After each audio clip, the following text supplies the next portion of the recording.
are streaming on Facebook now. Okay. So we are live, everybody. Anyiwei is trying to get her video on, but we'll go ahead and get started. Okay, so hello and welcome, everybody. Thank you for tuning in this very special and important discussion about systemic reform with Wess Philome, Ritchell Aboah, and Anyiwei Maciek. Oh, Maciek. muted. You're muted. Let me just get that. There you go. Maciek. Okay. Anyiwei, can you say your last name again? Maciek. Maciek. Okay.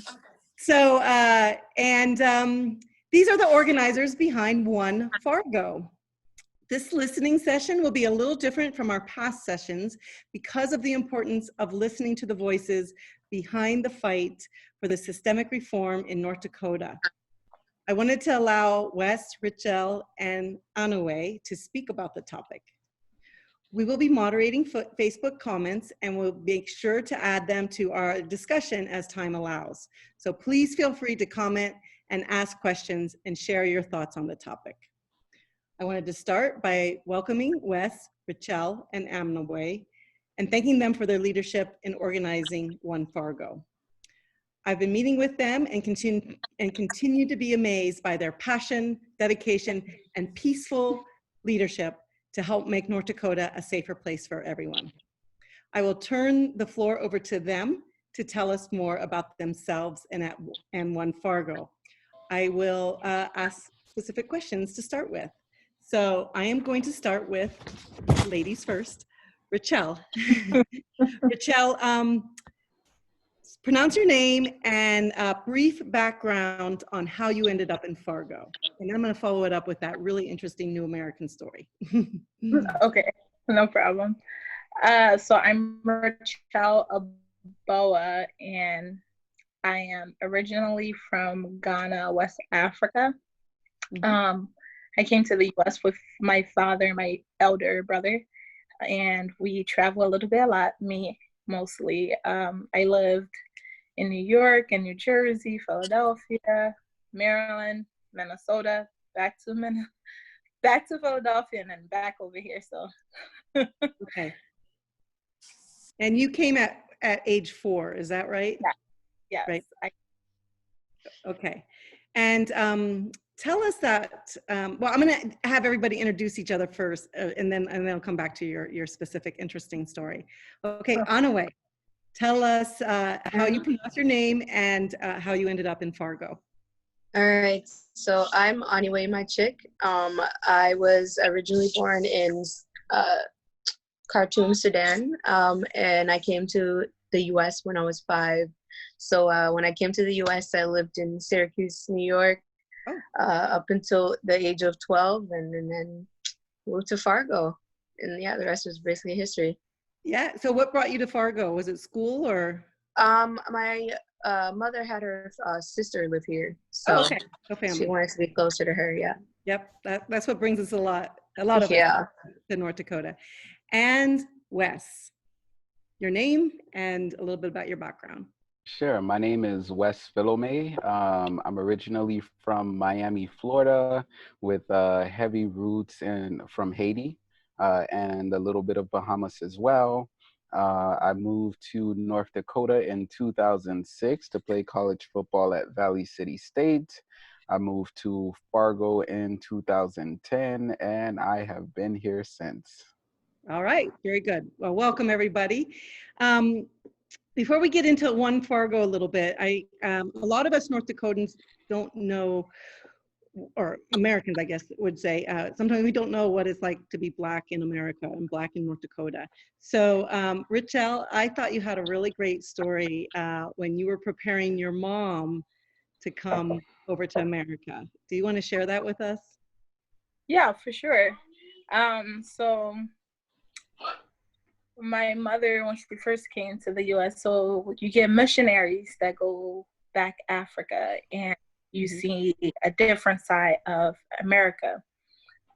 So you see that welcoming where they'll sit and eat with you or help create garments or just embrace your culture and go around and give out free medical supplies or school supplies, or you just see that genuineness when Americans from here goes to Africa. So my mother and a majority of us Africans, especially first generations, when we're in Africa, it's like America is like the land of gold and honey.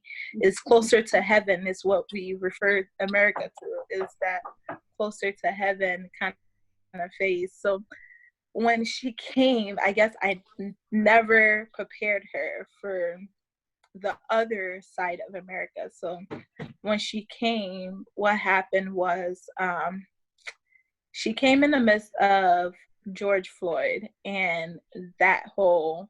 Oh, she came that recently.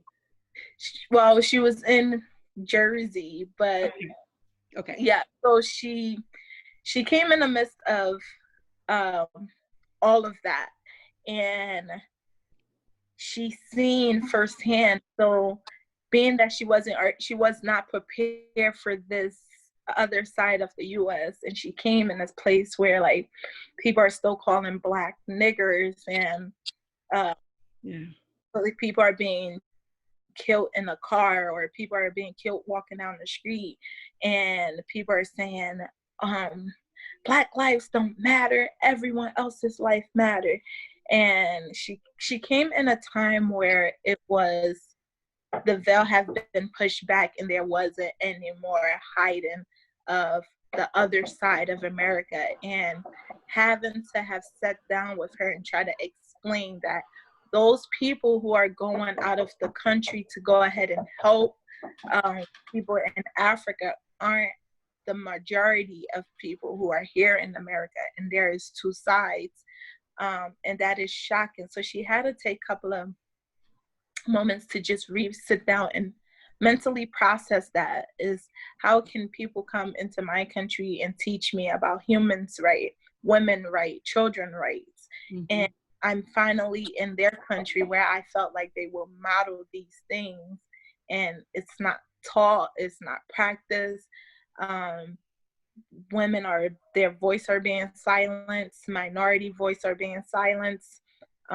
There's a bunch of homelessness problem, and to see that they will leave their country to try to enforce these laws and rules and regulation on us, and see that it's not even enforced, or people are not even willing to see the bigger picture. It was so shocking, and it was a tough one to watch her go through that like motion of, it's like a grieving process. I felt like that's what it was, because it was the moment of being in denial, it was the moment of realizing it, was the moment of accepting it, it was the moment of, what am I going to do now? Do I even still want to live in America? It was all of these things and so much feelings just rushing in that once. I thought that was a really special story. So thank you. Wes, or ladies first, Anyiwei, tell me, I didn't get to visit with you prior to tonight, so tell me what it was like for you when you came to America, or something, when you started to realize sort of the difference between white America, or white Americans in Africa versus white American, or you know what I'm trying to say. Well, I mean, I guess I can speak on it more so on the fact when I came to the US, because I did leave Africa as so young, so I don't really remember. But with like growing up in New York, I saw that all the time. I saw police brutality. I saw, police just messing with people of color just because, or every other day there was a shooting, or like I remember going to bed at night and hearing gunshots, and to a point where that was normal. Like that was a normal thing we started hearing all the time. And so with all of this happening and hearing it happen, like past with like George Floyd, I wasn't really shocked. Because like I said, Minneapolis is a big city, so that it does happen around. And coming from there, it was like, I felt like it was something that needed to be said. I know it's like here in North Dakota, it's not as common, it's not really seen, but we do have problems and deep-rooted issues that are here in this city alone. And I feel like that wasn't something that anybody was talking about, and that was something that needed to be talked about. I know when we speak about race and stuff, people get uncomfortable or they don't want to talk about it, or usually it's a touchy subject, but I feel like that's we have to talk about it. Just to sweep it under the rug and act like it's not there is doing more damage than being like, hey, we have problems, but this is what we're doing to try to fix it, you know? Yeah. No, I think that's perfect. And I'm going to count myself in there. I never felt that was a problem in North Dakota until everything just happened. And I feel like, the veils drop from my eyes too. Yeah. I'm so grateful for you guys that you're helping us, bring it out in the sunshine. Wes, tell us about your experience in Miami. My experience in Miami it was basically like growing up in war. Something I was thinking about recently, as far as like just reflecting on it, the project housing that I grew up in was literally called the graveyard projects. And so just growing up in Little Haiti and as a kid, something that I shared with you that kind of stuck with you as well was by the time I was 12 years old, I had witnessed more murders than I could count on one hand. And so I kind of just grew up in an area where, it was a lot of violence, both from just the people of the community and also from the law enforcement that policed the area as well. It wasn't a very place that had where people abided by the law, nor did the police department did. So it was pretty traumatic growing up. And so when I got the opportunity to get a scholarship and, go somewhere else and see something different for a chance, I got on a plane without ever visiting North Dakota. I honestly didn't do much research either to find out how cold it would be in the winter, or I might not have come. I just knew I wanted to see snow. And I was like, I'm excited to see some snow. And for the first hour it was amazing, and from there it was practicing in 20-30 degree weather when there was sleet and stuff. It got really tough. The football felt like a rock, and there was times that I wanted to just walk off the field and quit. It was getting you prepared for this new journey. For sure. Perseverance. And I love that story because you grew up, and I've been in similar situations where, this was outside of America, but you grew up in a place there wasn't law and order, and that's and now I think it's just so cool that you're here trying to help there to be law and order, so you the next generation doesn't have to grow up like you did. For sure. So I think that's beautiful. So so you can get your fingers a little cold for that. Football. Okay, so that's about you guys. So thank you, and it just helps put in perspective what you're bringing, the resources and the experience that you're bringing to us in North Dakota. And so let's talk about OneFargo. And how did OneFargo come into being? So I can let whoever wants to speak first. We always let Anyiwei kind of tell it, from what I can tell. So she started the spark, so go ahead. Oh, she did. Okay. I wasn't sure the exact history of it. Well, honestly, it started with, I think it was a few days after George Floyd's death, and I was speaking with a friend, and we were just like, this doesn't seem something we can just, just say rest in peace and forget about. I since seeing the video, I can't even, to this day, still can't finish watching it. It just haunted me, and I'm like, we need to do something. It happened basically in our backyard, and we can't just act like it didn't happen. So I was like, I'm gonna do a protest, and I posted the page up. I'm thinking we're probably gonna get like 30 people, and that's fine with me. And yeah, throughout the day, it just kept growing and growing and growing. And we did that. And then um, I think, and I connected with Angelina and Rochelle, and we all really worked together well. And yeah, and then we met Wes, and the rest was really history. All right. Yeah, and so like there was thousands that showed up, right? Yeah. From 30, so I, you know. 5,000. Yeah. Yeah. Okay. 5,000. Yep. Yes. Wow. Wow. So that's how you start a movement. And so how did you come up with the name OneFargo? So we can let that.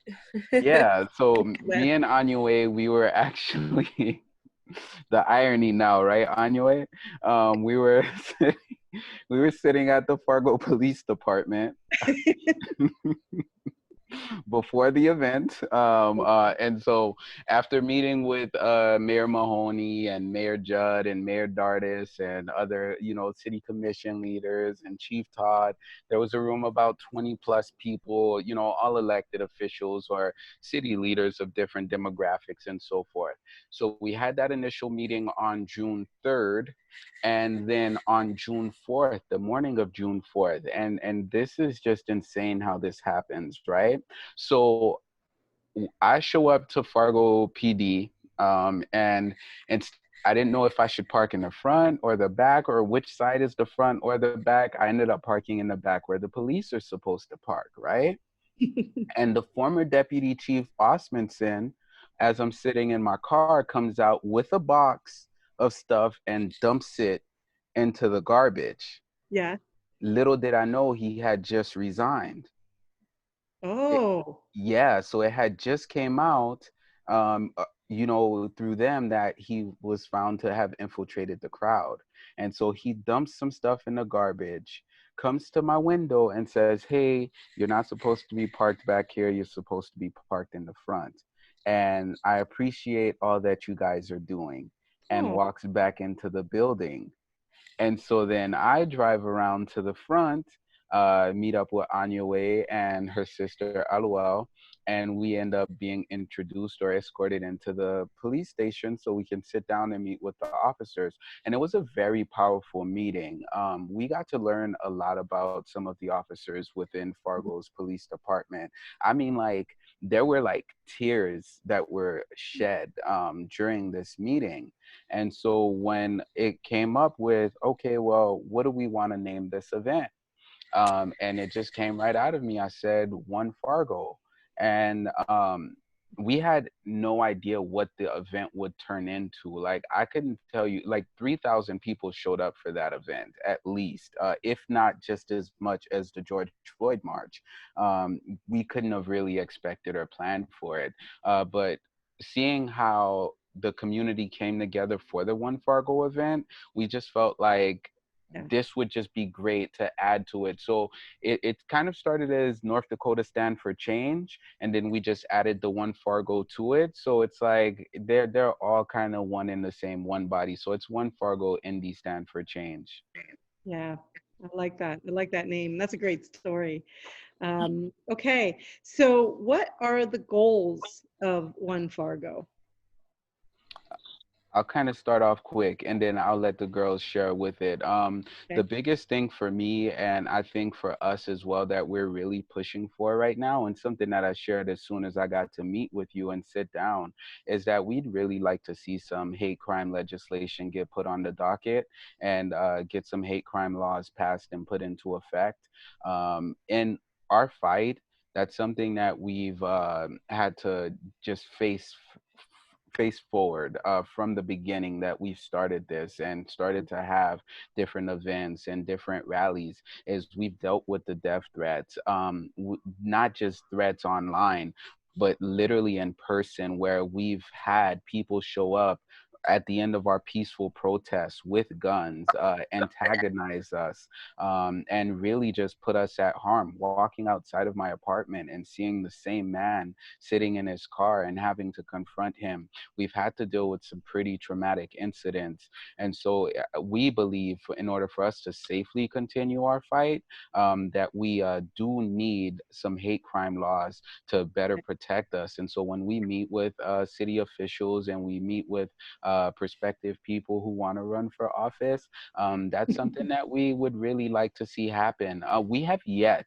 to this day, in 2 months, have an actual official come out and speak out against hate, to come out and condemn hateful acts that are happening in North Dakota right now. As far as I knew, within the last 1 to 2 years, is OneFargo PD even actually started tracking hate crimes. So this is something that's been neglected and just really needs to be given a focus and change going forward. And with that being said, I'll let the girls kind of share some things as well. Okay, thank you. Rochelle, do you want to? So our goal as OneFargo is to be very transparent. That is our number one thing. And we are fighting for human right as a whole. There isn't a box to put us in. Wherever injustice is happening, whether that's school, whether that's Black lives, whether that's Native American, white, Indian, Spanish, blue, orange, green, whether there is in the government, it's not in the government, anything. Once someone who don't have the power, the money, the resource, so their voice gets taken advantage of or silenced, that's where OneFargo comes in. Because it has been happening so often that we neglect the importance of those who are helpless. And when we take advantage of our most vulnerable people, we kind of take advantage of our system. And for too long, these people have gone neglected. And I am part of this people. Wess is, Anyiwei is, Black Lives Matter is, Native American is, LGBT community is, and many other more, just because I didn't name it, but that our goal is to basically stand firm in what is right and what is just and what is true. That is our goal. I love that. I love that. There's a lot of similarities with rural people. I'm a real advocate for rural lifestyle, but we also share that with you, that we want our voices with you. So, and also just to get back to Wess a little bit, you know, I think, you know, I support the anti-hate sentiment. I think we're just starting to understand what you're experiencing and why we might need that type of legislation. So give us a little time and hopefully we'll get more and more of us on board. So, okay. And Anyiwei, did you have something to add? No, they pretty much took okay. Yeah. Well, that sound like really common goals that all of us would have to have a stable, safe community. And so definitely support all that. So you did mention Black Lives Matter, and how is OneFargo associated with Black Lives Matter? Or just to clarify, because I think that gets confusing to us, and sometimes, you know, we don't, yeah, I guess if I can feel that. So when we say, and this is just so we could go ahead and put the general public. When we say Black Lives Matter, we agree with all lives matter. But let's be honest, all life cannot matter until all life matter. And right now, we can only be as strong as our weakest link.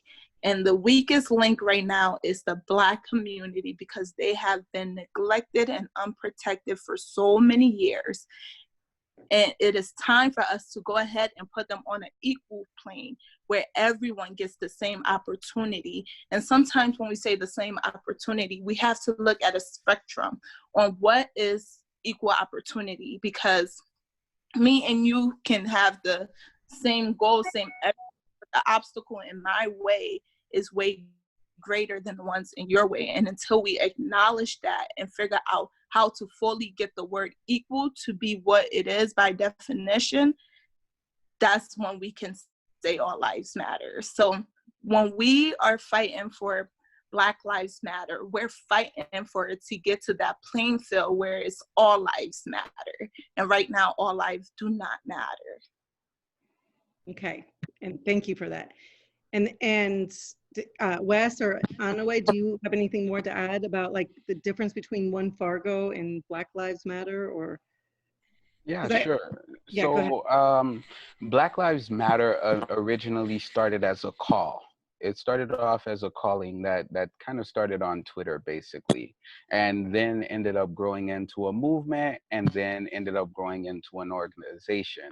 So, you know, being that we are One Fargo, we still shout Black Lives Matter. We still hashtag it as well, because that's what it originally started as. It started as a call for Black equality.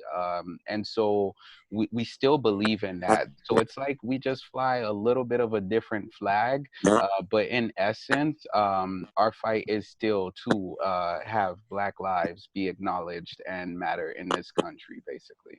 Yeah. So would you agree with that, Anyiwei? Yeah. Description. And so would it be correct to say that OneFargo is more of a local solution to, or no, is that not? No, Okay. I wouldn't say that. That's commonly confused. It's more just saying that, you know, it's the community of Fargo coming together, because this is a very unique place and a very unique situation. Like, I can't, this entire time I was operating under the assumption that North Dakota had about a 4.5% population of Black people. And when I found out that it was about 1.6 or 1.7, like, or something like that, I was just completely taken aback. So, you know, that's a very difficult fight when you talk about this kind of stuff in the conditions that we're in. And also to the fact that we have a higher population of Native people here compared than anywhere else, and how closely we've come to work with the Native population as well. It just gives us a unique perspective and a unique angle, and also a very unique movement that doesn't necessarily completely align with everywhere else. And so, like, we don't want to be a one size fit all. We want to say that this is our fight that we're having here, that if we're able to be successful in, we'll be able to kind of change the entire world and be an example for the entire world as well. So it might look local in some ways, but in a very unique way, we believe it's a global movement that can just really strike something bigger as well. Okay. Oh, I like that nuance. I like that. So, okay. We definitely believe in chain reaction. So basically, how we see OneFargo is it's starting off in the FM area. When we are successful in changing everything for the better, and when I say better, it's the better of every single citizens that live here. And see that, and then when other states and neighbors see us, they can mimic this and see what all the trials and tribulations we have gone through to get to that point of success. And then that will start that chain reaction spreading over. And then it mentioned to what Wes says about the global change. So. All right. I like it. Okay. And so how has the reception of your group been in Fargo? That's good. Yeah, pretty good. I mean, I know a little bit about the hate that we've been getting, stuff like that. But with every hate or like threatening message we get 10 times more of the love. So like the support that we've been getting has been amazing, and so that's definitely what keeps us keep pushing. Good. You guys agree with that? So everybody's feeling pretty positive response. Yeah, for sure. With each event and each thing that we do, we're just always surprised by how supportive the community has been with us. Absolutely. Yeah, I like that. Makes me proud to be a North Dakotan. They have definitely given us a pedestal, or they have definitely given us a place to go ahead and make these change. I think the community itself have seen what has happened in other states and cities who have not taken the initiative early to where they're at now, and we cannot mimic those things. So I think once OneFargo came out and was like, this is what's going on, this cannot happen here, everybody's like, yeah, no, this can definitely not happen here, not in our North Dakota. Definitely got great. Yeah, I like that. Yeah, no, you helped us understand. So what does success look like for OneFargo? Success looks like us changing the world. Okay. Transparency from our local and higher up government, a better representation for everyone, whether that is Native American, Blacks, Indian, whatever. Proper representation, proper resource, and just a government that we can trust. And when they say this, we do not have to put the foot to the fire. We know that this is what's going to happen. And one that is able to be held accountable as they hold their citizens accountable. I like that. Anyiwei, do you have anything to add? Yeah, that's pretty much, yeah. Yeah, Really. that would be great success. I think we all want that. So what are the challenges that OneFargo has experienced? I mean, overall, it sounds like very positive, very supportive, but you know, I'm sure that there's tremendous challenges. Is there any particular one you want to visit about or talk about? I think just communication. That's where we've kind of struggled with the powers that be. I feel like they've had a tough time being challenged and having people not accepting the status quo or just taking what's given and having people speak up and speak back. Just recently on Monday at the city council meeting, I'm not sure if you were aware what about what happened, but we get up there and start talking, and our microphone gets cut off. And that's something that's happened in closed rooms before, where we get spoken over, and it's been a little frustrating dealing with that.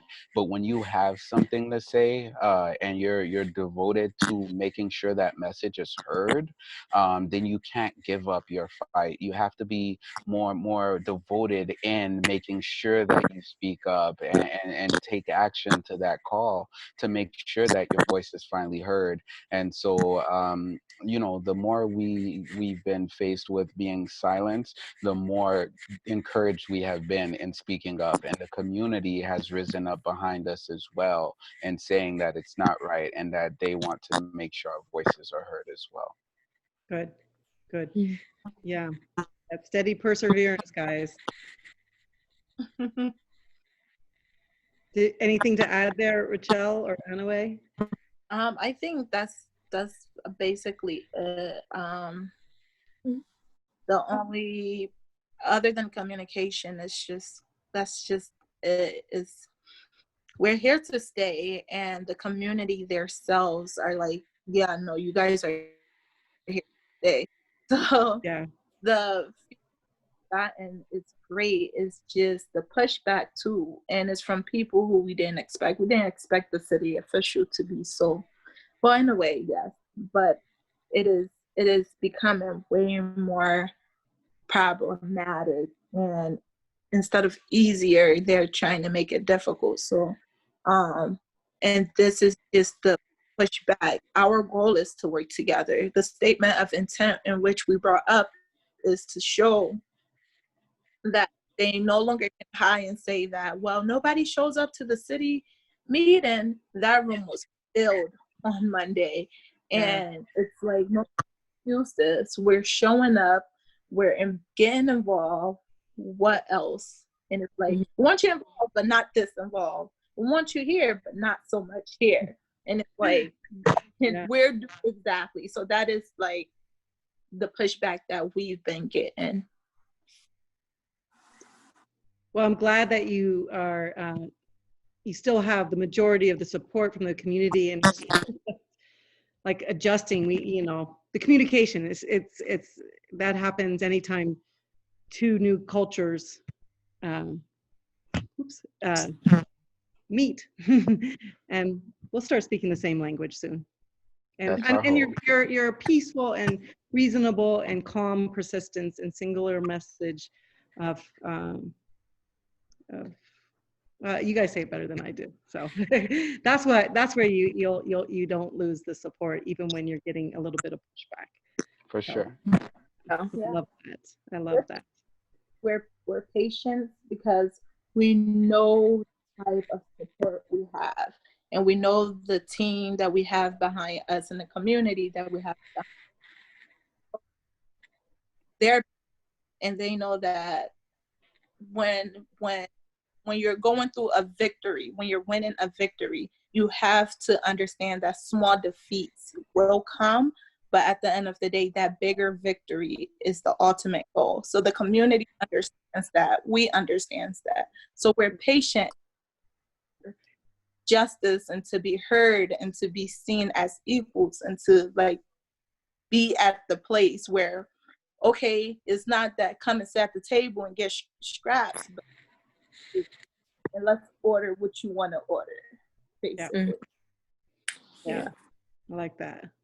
Good. Yeah, I think the reason why we work so well together and we're so patient is that we know all of the change is not going to just overnight. We know that it's not just going to happen overnight, and I think you have to have a level of patience and a call to be able to continue fighting after the hate that you're getting.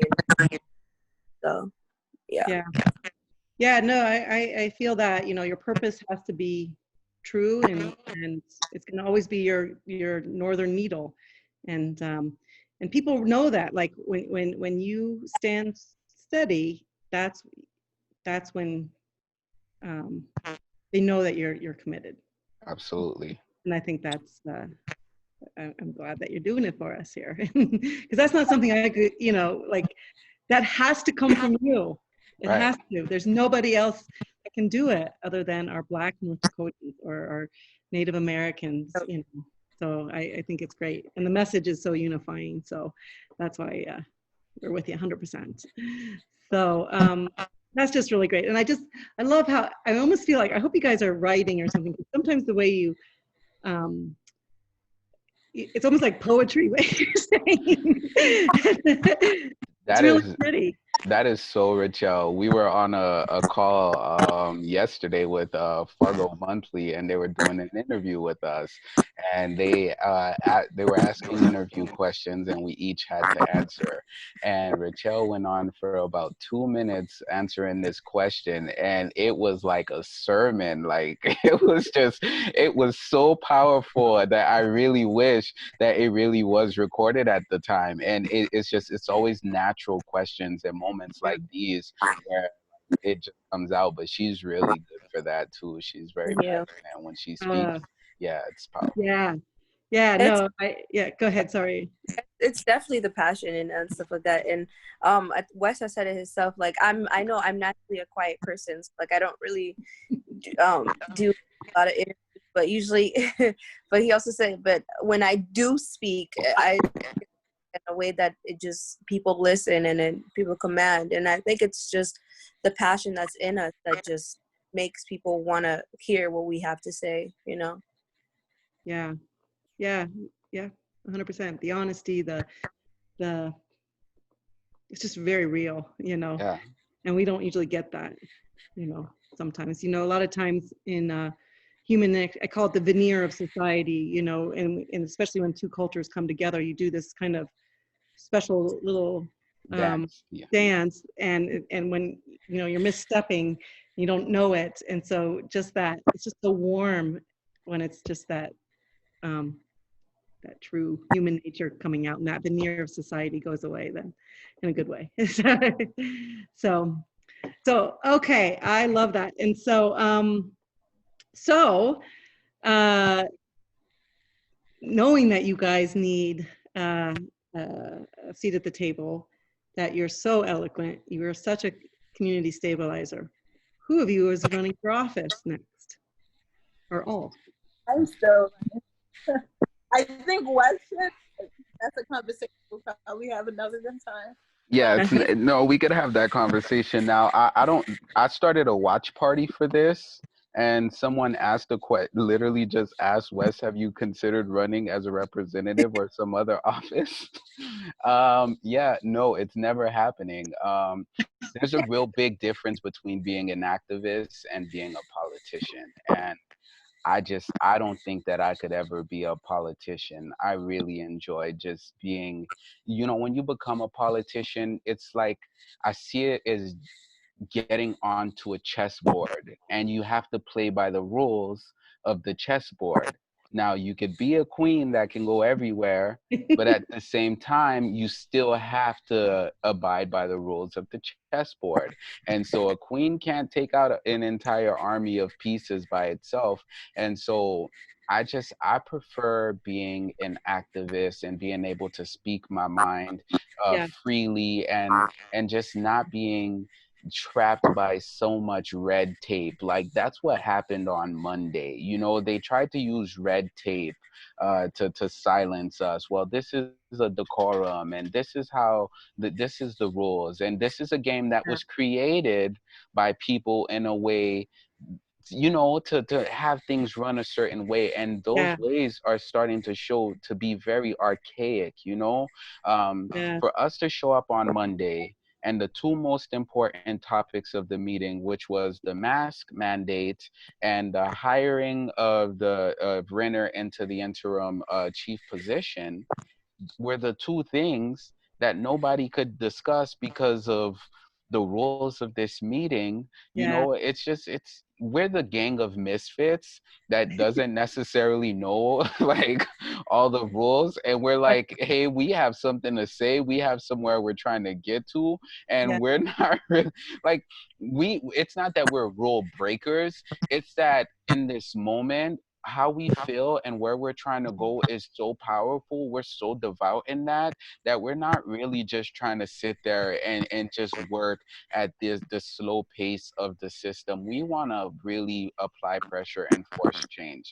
And so I feel like I could do a better job of that as an activist than I could as a politician. So I definitely agree with Wes. I actually had someone ask me this earlier today that I should run for office and stuff, but I've just politics is just not something that I've ever wanted to get into. Just my personal beliefs that is just a lot of them are like puppets to the system, and the system is already set in a certain way.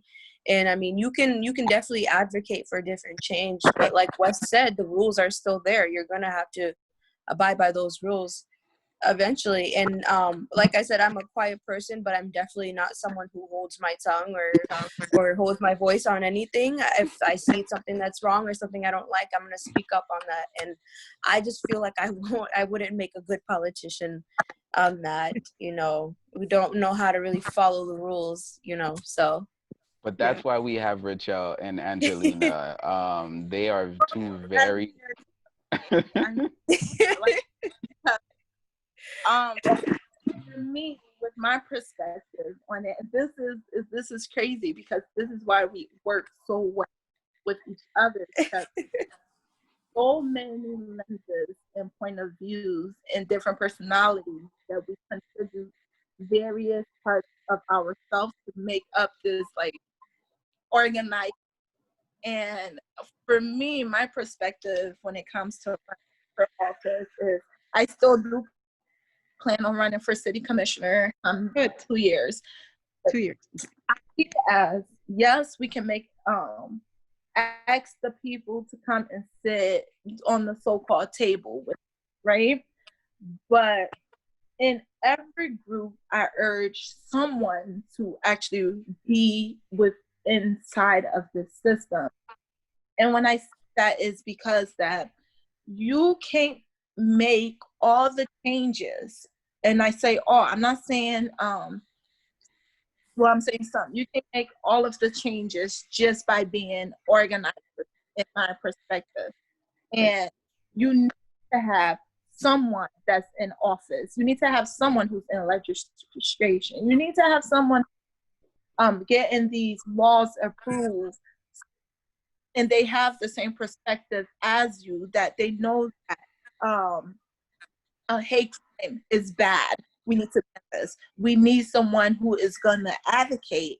So when we bring this legislator up and say, this is what we change, this hate crime law, we know that someone that sits at that table isn't going to be a yes ma'am or a no ma'am.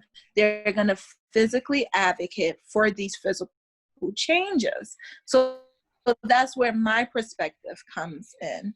I do definitely speak my mind and be part of OneFargo if I didn't. However, I'm more of like the chess on the board.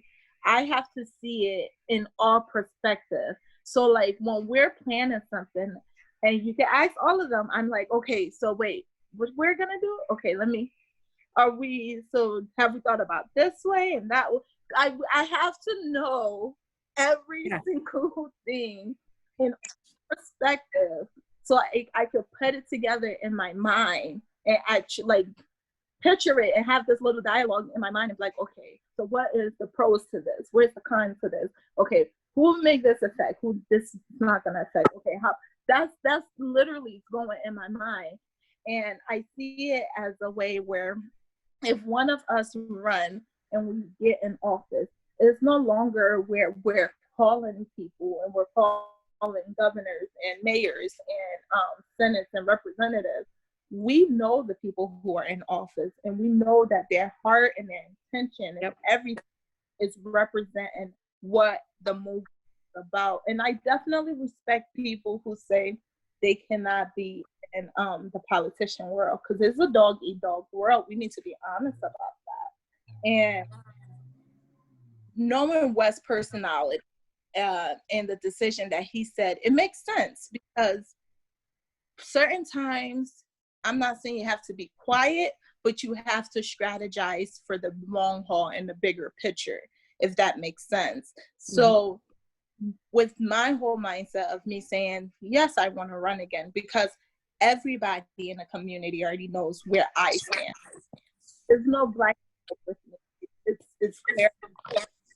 We're not going to take it. We're going to fight for people. So sitting at that table where it's like, Wes' microphone is turned off. No, we're going to put it back on. This is the people who elected us in this office to make decision about them. So if they have concern about these decisions we're about to make, we need to listen and hear it before we make the wrong decision that is going to impact somebody's life. And if it's, God forbid, it's not going to say we made a decision without consulting those who have made us governors or mayors or commissioners or anything in that nature. They voiced out this concern prior. And I think, in my opinion, what happened on Monday was a disgrace to our fellow elected, everyone that we elected, because the city, us, we elected you to protect us, to pass laws that's gonna go ahead and show great leadership for us. And if we have concerns, we need to voice that right then and there before dramatic decisions are being made. So when you see that they say, oh, this is not a public hearing for that particular one, why isn't it? And then to know that they decide on which things on the agenda gets to be a public hearing, they knew that certain conversation would have been conversational with the community. So to avoid, they took that from it being public to it just being voted on.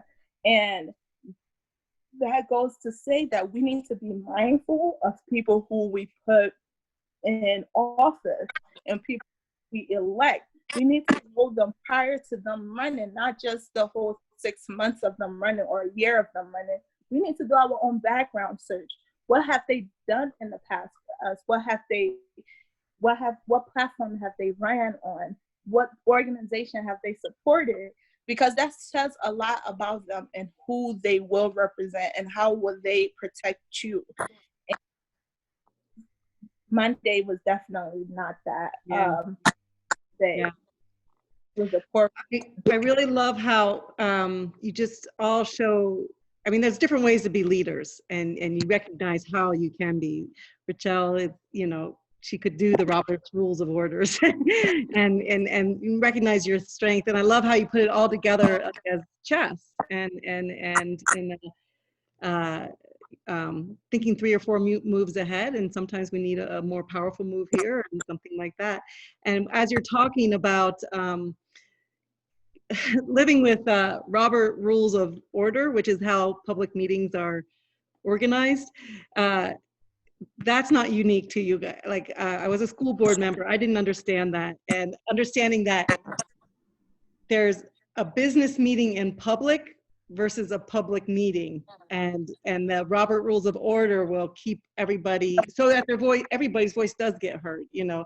And so it's hard to adjust to, and it's easy to pop out of, even if you're on the board. And so I used to keep anyway, so I hear you. It's a struggle. It's not a normal way for humans to interact, you know, and that's why everybody struggles with it so hard. But I'm glad you're gonna learn it. You're gonna learn it. We're working on it. We're working on it. We're learning it. It takes a bit. So, okay, so I really love that. And so I always end these sessions with a certain question. And so I'll have you each answer, and then we'll say goodbye to our friends. So what is your favorite thing about North Dakota? I'll start, I guess. I think about North Dakota, I guess when you hear Minnesota nice, is a lot of the people here are just that. I mean, there's been countless of winters where my car has gotten stuck, and it got stuck in front of someone, and they just, not knowing me and not knowing what kind of person I am, just help me shovel me out. And like I said, from New York, you don't see that. That's not, so someone comes out and tries to help you shovel, you're gonna be like, what are you do? So I think that's probably my favorite thing, that's something that's just normal and that people just do it. Yeah, I love that. It's part of our culture, and it's weird when people see it for the first time. It's like it's a little like, destabilizing at first. You're like, what? Okay, Ritchell or Wes, who wants to go next? Anyiwei Maciek, because that was like my first name. So coming out from like the East Coast and finally moving here, when I went to Walmart for my first time, someone was like, "Oh, hi!" I was like, "You're not." It's like, what? Like Starbucks or something. No, Panera Bread. And the other person, "Oh, hi!" I was like, you're like hi. Looking around, like, who they saying hi? Guys, because it's like coming from over there, it's like if someone bump into me or I like by mistake, they will turn around like, "Excuse you," and it's like, you bumped me. But like over here, it's like even if you're wrong or they're wrong or whoever wrong, you both would turn around like, "Oh, I'm sorry. Are you okay?" Yeah, sure. Yeah. Oh my God. So like 4-way stops are like the best. Oh my God. Tell me about it. I know. Nobody. No. Oh, and like every time I fly back to Miami and I land and I'm starving and I'm like, I'm just gonna sacrifice and get some fast food. And It is so Miami. But I'll always go eat at a place called Checkers and Rallies.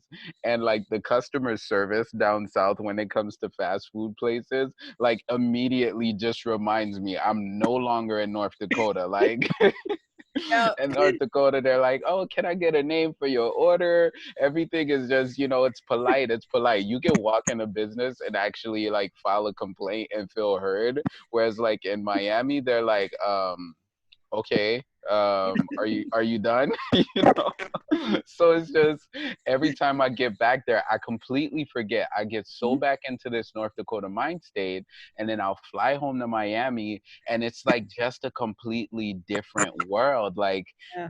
and it's not to say Miami is like the most beautiful place, like and there's just a beautiful melting pot of places, of people, but like North Dakota just there's definitely a side of hate, but it's like what do you choose to focus on? What do you choose to let impact you the most? Like when we're on the bridge and we're doing a display or something and we get the hateful comments and they're like, did you just see that? But when we get those honks and we get those people that cheer us on whenever we're at a rally, or those just positive messages, those impact us a million times more. And that's the North Yeah. Dakota that I know and love. And that's the North Dakota that I fight for and dream about. It's not the ones with the hate that we want to paint people as a broad brush with. No. I've spent almost half my life here in the snow compared to living with my feet in the sand. And there's definitely a reason for that. It's because that overall, there are just the most beautiful, genuine, caring, and loving people here that actually want a better place for everyone in America. Yeah. Who will go even beyond. Yeah. People here who will go above and beyond. Yeah. And it's just a love, and it overpowers everything else. And I can't leave. That's it's beautiful. So once you focus on that, and it's just way more like what said than the hate. So once you focus on that and just feed more into that, it's like without the snow. Without the snow.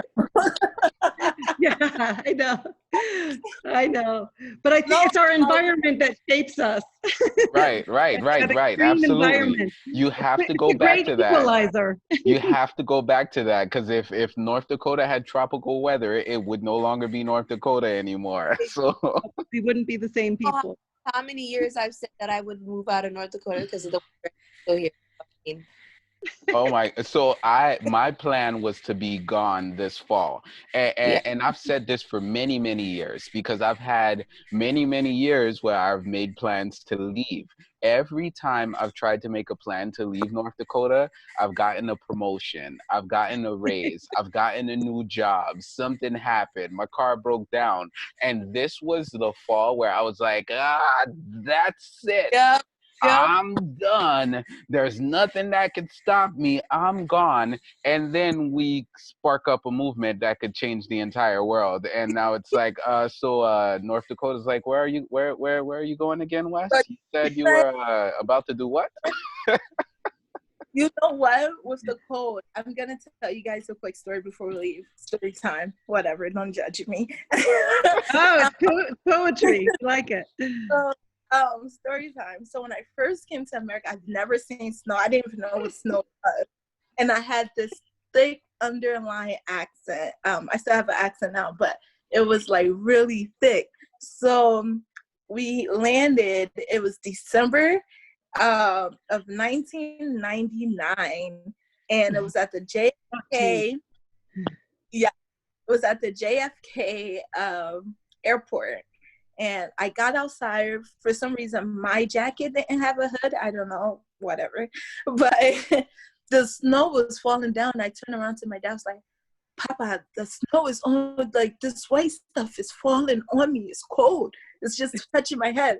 So like New York gets cold and snow, but when the time I was there, it didn't fall like how North Dakota did. So I always used to love the winter, and I always used to love the snow. And then like I moved to the Midwest, and I'm like, oh no, baby, I don't want the snow anymore.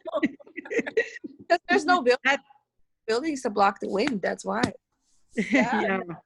Much, but yeah, that was my first encounter with the snow, and then moving here is like so much snow now.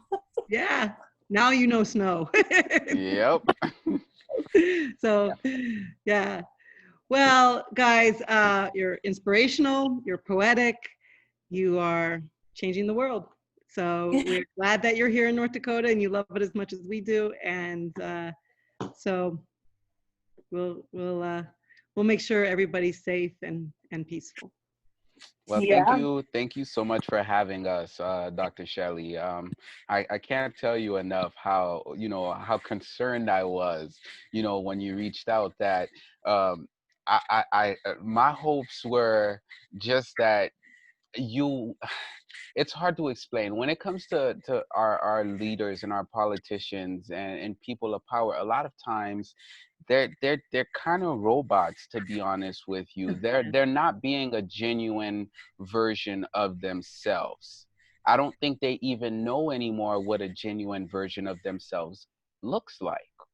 And so when I got to sit down and meet with you and chatted with you for 3 hours, I know. to know that like you were a real human being that had real world experiences, that had a passion for helping people in Guatemala and Nicaragua and rural North Dakota, for the underdogs, and hearing your story about like you coming from the lineage of the original DIM MPLs and just all of that. It really, in a time where we haven't had the most hope for North Dakota politics, seeing how the in North Dakota GOP passed such hate language recently and just stuff like that, it's really discouraging. But to see you and hear you and hear what you want to be about and the fight that you want to take on and so forth, I thought that was really inspirational and encouraging. And I know that I can speak for us when we say that we've genuinely enjoyed sitting down with you and talking with you and getting to know you a bit. And we look forward to doing that a little bit more. This was very enjoyable for me, and the other times have been as well. We thank you for being open and pushing to have the dialogue with us. And we just really appreciate it. So thank you. Yeah, well, thank you. You're making me blush. It's great. Mm-hmm. You've been good. I like what said, just to piggyback, I think I like your energy and your boldness, and I like that you're open to change, but you want to make sure like it's the real change and in a positive way. I think that speaks a lot about who you are and what you're willing to accomplish. So for sure, thank you for having us. This was a great experience. Got to hang out on Zoom a little. With social distancing. Well, thank you. I'm gonna hire you all for my campaign. No, I like that. And well, this is how we change the world. Absolutely. Absolutely. It starts with dialogue. Yep. And just leading with love and care. So thank you guys. And we will send this video to you and you can use it. And I hope that your platform gets louder and louder. Thank you, Dr.